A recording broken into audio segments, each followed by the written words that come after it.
नमस्कार। लक्ष्मण धारा education platform में आप सभी का स्वागत है।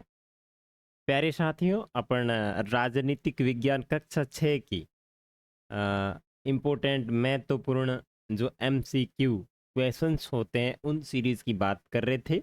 और इसके अंदर अपन ने 2 क्लास ऑलरेडी ले ली, जो आपको मिलेगी लक्ष्मण धारा यूट्यूब चैनल के प्लेलिस्ट के अंदर। ठीक है। और ये जो आपकी प्लेलिस्ट है और इसके अंदर जो एमसीक्यू क्वेश्चंस है वो आपके राजस्थान में होने वाले सभी एग्ज़ाम के लिए महत्वपूर्ण होती है। तो आप हमारे इस चैनल को सब्सक्राइब करके इसका बेल आइकन वगैरह वो सारा जो प्रक्रिया होती है वो आप पूर्ण कर लें, ताकि यहाँ जो योजना चल रही है इसका आपको लाभ मिल सके। ठीक है ना। ओके, तो आज अपनी जो है वो तीसरी क्लास है। और अब सीधा चल लेते हैं अपन गांव का प्रशासन। अपन ने लास्ट वीडियो के अंदर छोड़ा था कि गांव के प्रशासन के बाद में अपन पढ़ेंगे आगे। ठीक है। तो भाई गांव के प्रशासन को शुरू करते हैं। पटवारी से संबंधित निम्नलिखित कथनों पर विचार कीजिए। जमीन को नापना और उसका रिकॉर्ड रखना पटवारी का मुख्य कार्य होता है। खेत नापने के लिए कई जगहों पर पटवारी एक लंबी लोहे की जंजीर का इस्तेमाल करते हैं, जिसे जरीब कहा जाता है। बिल्कुल सही बात है। तो जरीब भी कवे और इन भी हो गयो। पटवारी किसानों से भूमि कर भी इकट्ठा करता है और सरकार को अपने क्षेत्र में उगने वाली फसलों की जानकारी देता है। पटवारी जो है वो भूमि कर इकट्ठा नहीं करता है, जानकारी जरूर देता है फसलों की। प्रत्येक पटवारी एक ही गांव के लिए जिम्मेदार होता नहीं, ऐसा कहीं लिखा हुआ नहीं है। पटवारी एक या एक से अधिक गांव के लिए भी कार्य कर सकता है। तो 1 और 2 सही है, ऑप्शन नंबर 1 यानी ए। देखो, जमीन को नापना और उसका रिकॉर्ड रखना पटवारी का मुख्य कार्य है। खेत नापने के लिए कई जगह पर पटवारी एक लंबी लोहे की जंजीर का इस्तेमाल करता है, जिसे जरीब कहते हैं। पटवारी किसानों से भूमि कर भी इकट्ठा करता है और सरकार को अपने क्षेत्र में उगने वाली फसल की जानकारी देता है। ठीक है। मतलब 1 2 3 ऐसा कहीं ऑप्शन है ही नहीं, 1 और 2 दिया हुआ है, 2 3 4 दिया हुआ है, केवल एडी। तो इसको भी अपन राइट मान सकते हैं। बिल्कुल व्याख्या में दिया हुआ है कि कर इकट्ठा करता है। और अलग अलग राज्यों में अलग अलग पटवारी को अलग अलग नाम से जाना जाता है। जैसे कहीं पटवारी तो कहीं लेखपाल, कहीं कर्मचारी तो कहीं ग्रामीण अधिकारी, या फिर कहीं कानून गो के नाम से भी जाना जाता है। प्रत्येक पटवारी के अंतर्गत कई गांव आते हैं, ये चीज़ ध्यान रखें। और वह गांव के लोगों की जमीन का लेखा जोखा खसरा खनौती या रजिस्टर में रखता है। ठीक है। तो यहाँ आप तीसरे प्रश्न पे थोड़ा सा गौर कर लेना। आगे नेक्स्ट देखो, निम्नलिखित कथनों पर विचार कीजिए। किसानों की गतिविधियां, फसल बदलना व कुआं खुदाई आदि की जानकारी सरकार का राजस्व विभाग रखता है। ये सही बात है, बिल्कुल सही बात। और तहसीलदार के दफ्तर में फौजदारी से जुड़े मामलों को सुना जाता है। तहसीलदार के दफ्तर में जमीन से जुड़े विवादों को सुना जाता है, ना कि फौजदारी के मामलों को सुना जाता है। तो ऑप्शन आपका ए राइट हो जाएगा। नेक्स्ट देखें, प्रश्न संख्या 3, हिंदू उत्तराधिकार संशोधन अधिनियम 2005।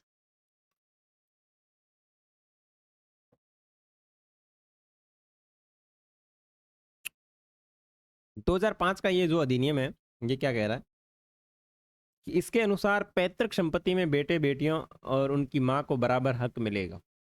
कोई भी पिता है, उसकी बेटे बेटियों और मां को बराबर हक मिलेगा। इस कानून को विभिन्न भिन्न राज्यों में अपने यहाँ के नियमों के अनुसार अपनाया गया। तो जो तीसरा प्रश्न है ये बिल्कुल इसमें कौन सा क्या कह रहा है, उपयुक्त में से कौन सा कथन सत्य नहीं है। तो ये भी सत्य नहीं है। ये सभी जगह लागू हुआ तो लागू हुआ, अलग अलग तरीके से कोई कहीं ऐसा लागू नहीं आ गया। हिंदू धर्म में अलग तरीके से लागू होगा, मुस्लिम धर्म में अलग तरीके से लागू, ऐसा कहीं प्रावधान नहीं है। तो असत्य की बात की जा रही है तो दूसरा है। देखो, हिंदू उत्तराधिकार अधिनियम 2005 इसके अनुसार पैतृक संपत्ति पर बेटे बेटियों तथा उनकी मां को बराबर हक मिलेगा। इस कानून को सभी राज्यों व केंद्र शासित प्रदेशों में समान रूप से लागू किया गया। It's very very important. आगे देखो, निम्नलिखित में से कौन पटवारी के कार्य से संबंधित है।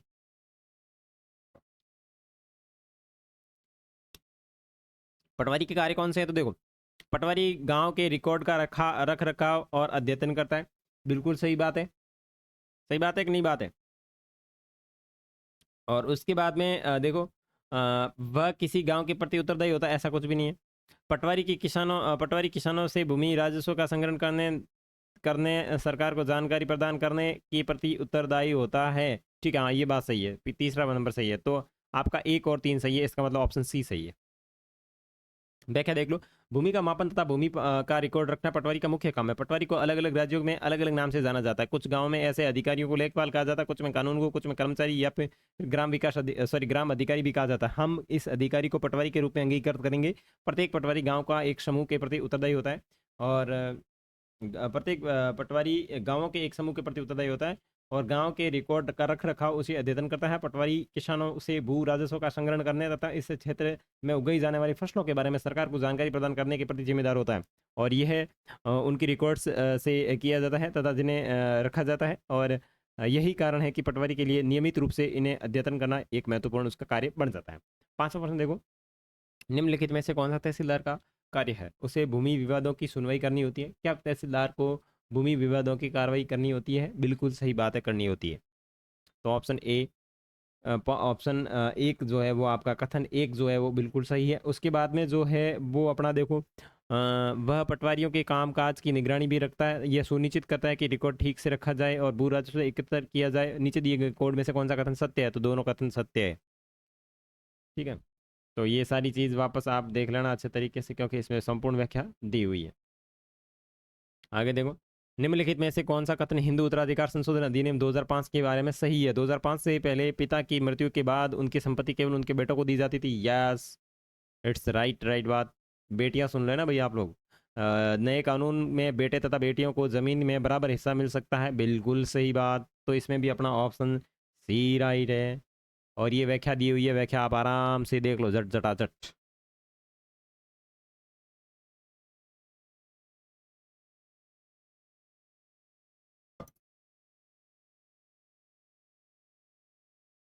ओके, तो छठा अध्याय अपना कंप्लीट हो गया। अब अपन 7वें अध्याय की बात करेंगे, जिसका नाम है नगरीय प्रशासन। चीज़ें अच्छी लग रही हो तो चैनल को सब्सक्राइब जरूर करें अगर अभी तक आपने नहीं किया है तो। और ये सारी पीडीएफ है वो आपको मेरे ऐप के ऊपर मिल जाएगी, फ्री मिलेगी, कोई टेंशन की बात नहीं है। निम्नलिखित कथनों पर विचार कीजिए। बड़े नगरों का प्रशासन चलाने वाले संस्थान को नगर निगम कहते हैं। छोटे कस्बों का प्रशासन चलाने वाले को नगर पालिका कहते हैं। ओके। आयुक्त और प्रशासनिक कर्मचारियों की सरकार द्वारा नियुक्ति की जाती है, जबकि पार्षद निर्वाचित होते हैं। बिल्कुल सही बात है। ठीक है, और उसके बाद में पार्षदों की समिति विभिन्न शहरी मुद्दों पर निर्णय लेने का काम करती है, जबकि उन्हें लागू करने का काम आयुक्त व प्रशासनिक अधिकारी का होता है। It's right. इसका ऑप्शन जो है वो डी ऑप्शन राइट होगा। ठीक है, शहर को अलग अलग वार्डों में बांटा जाता है। ठीक है, और वार्ड से सुनकर आने वाले व्यक्तियों को वार्ड पार्षद कहा जाता है, और गांव में कहा जाता है वार्ड पंच। नगर निगम के कुछ निर्णय ऐसे होते हैं जो सारे शहर को प्रभावित कर सकते हैं। ऐसे जटिल निर्णयों को पार्षद समूह द्वारा लिया जाता है, और कुछ पार्षद मिलकर समितियों का निर्माण करते हैं जो सॉरी मुद्दों पर विचार विमर्श व निर्णय लेती है। ठीक है, उसके बाद में दूसरा प्रश्न, निम्नलिखित करों पर विचार कीजिए। निम्नलिखित कर क्या? संपत्ति कर, पानी व सुविधाओं पर कर, शिक्षा पर कर, मनोरंजन पर, उपयोग में से कौन सा कर नगर निगम की आय के स्रोत में शामिल है? तो दूसरे प्रश्न के अंदर सारे के सारे जो है वो आपके शामिल है। शिक्षा पर भी कर लगाया जा रहा है क्या भाई? शिक्षा पर क्यों कर लगा रहे हो यार? आगे देखो, नगर निगम के लिए निम्नलिखित में से कौन सा कथन सही है? नगर निगम स्ट्रीट लाइट, कचरा संग्रहण, पानी की आपूर्ति, सड़कों या बाजारों को स्वच्छ रखने या ध्यान देती है। नगर निगम ये सुनिश्चित करने के लिए भी उत्तरदायी होती है कि सरकार शहर में बीमारियां तो नहीं फैले। बिल्कुल सही बात है। ये स्कूल, अस्पताल, औषधालय नहीं चलाता। नीचे दिए गए कथन का सही से चयन करो। तो तीसरे के अंदर जो अपना ऑप्शन राइट हो जाएगा वो एक और दो राइट हो जाएगा। नहीं चलाता है मतलब क्या होता है भाई? चलाता है। ठीक है ना। ये देखो, अस्पताल और शौचालय भी का भी संचालन करता है। इसके अलावा ये बगीचे भी बनाता है और उनका रख रखाव करता है, जैसे गार्डन होते हैं ना, गार्डन वो। निम्नलिखित में से कौन सा कथन वार्ड पार्षदों के लिए सही है? पूरे शहर को प्रभावित करने वाले जटिल निर्णय पार्षदों के समूह द्वारा लिए जाते हैं, जो विषयों को तय करने व बहस करने के लिए समितियों का निर्माण करते हैं। सही है। पार्षद नियुक्त किए जाते हैं। पार्षद नियुक्त किए जाते हैं क्या बेटा? बताओ, फटाफट बताओ। पार्षद नियुक्त थोड़ी किए जाते हैं यार, उसकी नियुक्ति थोड़ी होती है।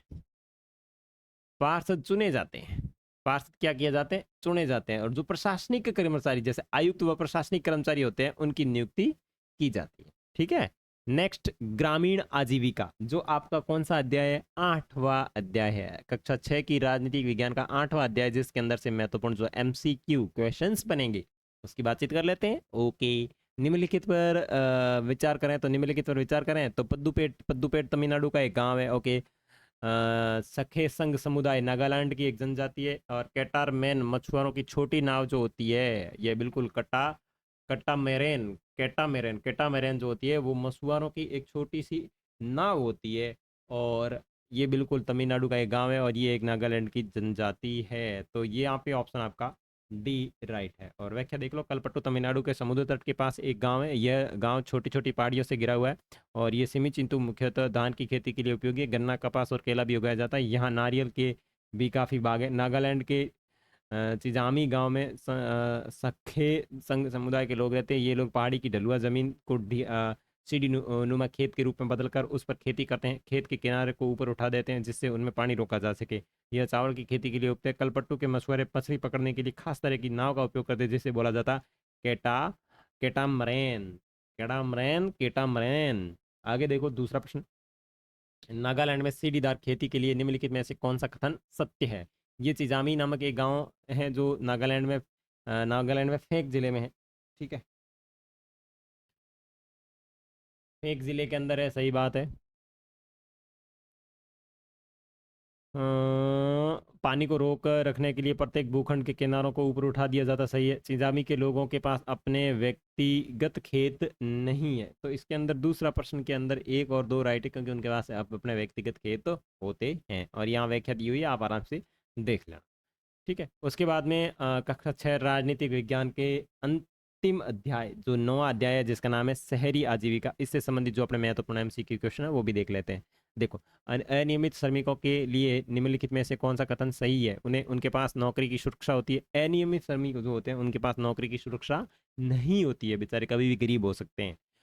वे तभी नियोजित होते हैं जब नियोक्ता को बड़े ऑर्डर मिलते हैं, और या फिर कुछ समय के लिए उन्हें नियोजित किया जा सकता है। तो ये सही बात है। ये आपका ऑप्शन जो है केवल दो राइट है, और यहाँ व्याख्या दी हुई है, तो आप थोड़ा बहुत जब टाइम मिले इसको निकाल के पढ़ लेना। उसके बाद में स्थायी श्रमिकों को मिलने वाले निम्नलिखित लाभों में कौन कौन से लाभ है। तो जो स्थायी श्रमिक होते हैं उनको कौन कौन से लाभ मिलते हैं, चिकित्सा सुविधा मिलती है, वृद्धावस्था पेंशन मिलती है, अवकाश भी मिलता है। तो ये सारी की सारी चीज़ें मिलती है। ठीक है, और ये इनके अंदर मिलने वाली चीज़ें हैं कि वृद्धावस्था के लिए बचत, वेतन का हिस्सा सरकार के पास एक कोष में रखा जाता है, जैसे पीएफ करता है ना आपका वो चीज़। जब नौकरी से अवकाश प्राप्त करते हैं तो उन्हें पैसे मिलते हैं। इन पैसों के सहारे वो अपना जीवन व्यतीत कर सकता है। अवकाश, जिन्हें रविवार, राष्ट्रीय अवकाश के दिन अवकाश मिलता है, उन्हें वार्षिक अवकाश के रूप में भी कुछ दिनों को अवकाश भी मिलता है। परिवार के लिए कुछ चिकित्सा सुविधाएं भी मिलती है।